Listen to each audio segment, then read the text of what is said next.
Hey, welcome. It's Grayson from Ableton for Church. We are going to talk about assembling a weekend set, putting together and building tracks for your weekend.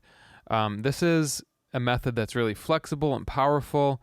It's efficient, and I love it. So if you are a worship leader, or you're a music director, or maybe you're just a volunteer at your church and you want to use your multitracks, but you also want to have flexibility to loop a section of a song, to jump around, or maybe even just in rehearsal, you want the ability to start in the middle.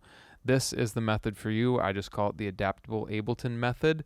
It's not anything I made up on my own. It's just piecing together, little wisdom nuggets from other Ableton wizards I've met along my journey. And I really like it. So I wanted to share it with you.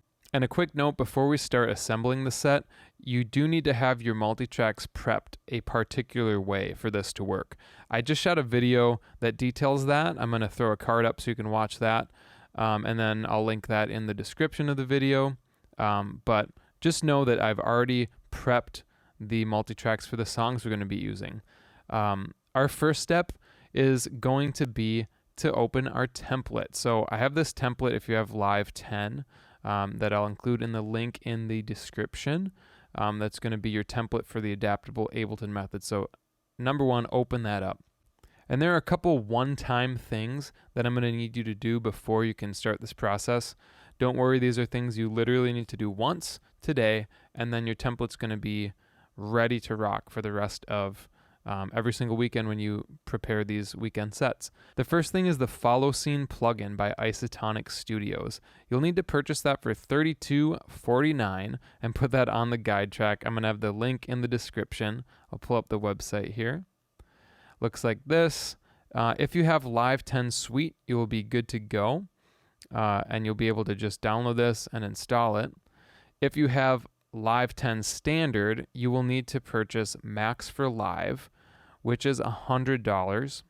So you'll have to go to the website that I'll also put in the description so you can purchase Max for Live, and then you can install Follow Scene. And then as a side note, if you're in Ableton 11, I believe they have Follow Scene actions built in, so you don't need to purchase anything extra. And what Follow Scene does is this is the brains of this method of running tracks in Ableton. This little plugin here is what tells Ableton when this scene ends, when the count-off scene ends, start the intro scene. When the intro scene ends, start the verse scene. It's what allows Ableton to play the scenes in order, because in Live 10 anyway, it doesn't have that functionality built in. In Live 11, it does, and that is a topic for a different video. So after you have Follow Scene purchased, I'm going to show you real quick how you're going to load it into this template. I'm going to delete this, pretend that we're starting from scratch, and say we just downloaded Follow Scene. Here's what we're going to get. I'm going to unzip this and Follow XL. This is for Live 9, which I don't have. I'm going to unzip Follow XL. That's the bundle that you just bought. And this is going to install Follow Scene and a couple other plugins into I'm just going to hit yes, into Ableton. Now if I go over to the browser and then go under Max for Live, because this is the Max for Live device, not that you need to know that, you're going to find Follow Scene, and we just bought Follow Scene XL. I'm going to drag that, click and drag onto the guide track. And the next one-time step is to map a key to the Follow Scene plugin. And what that allows us to do is control this plugin on the fly. So come down, hit this little plus sign, it'll bring up a window. I know it's a little overwhelming, but again, one-time step, do it once, and then you can forget about it. Down here where it says foot switch, we're going to change this to next. And we're going to hit Command K. This is what allows you to map keys to things. We're going to click on, see how everything is orange here? We're going to click on this orange field and hit. You can choose any key you like. I like F for follow. And then hit Command K again. Now when I press F, it toggles between next and again. I'm going to close this window and look back down in the plugin. I'm pressing the F key, switches to again, switches to next. Why is this important? Because this plugin says when the clip ends, that's the event that's going to trigger an action, do this action. So if the clip ends, do this action. Do I want to play the next scene right here? Or do I want to play the same scene again?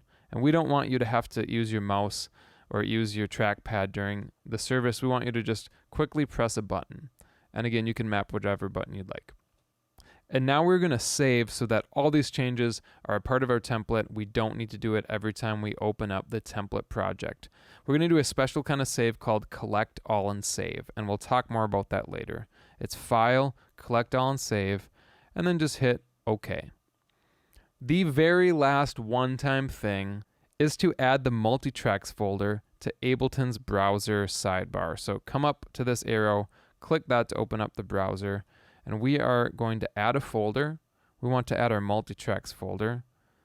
I just have this set on my desktop right now, but I would suggest putting this somewhere else, such as on Dropbox or on like in your music folder. So I'm going to click Multitracks and add that. And now whenever you open Ableton, whatever set it is, you're going to see that on the side. If this is a lot to digest, and it is, then it might be helpful to have a step-by-step checklist for how to do this. If you'd like that Adaptable Ableton Method checklist, please click the link in the description, and I would love to send that to you. Just need your email address. I will respect your inbox and only send you stuff that I really think is valuable to you. Thanks so much for watching, and God bless.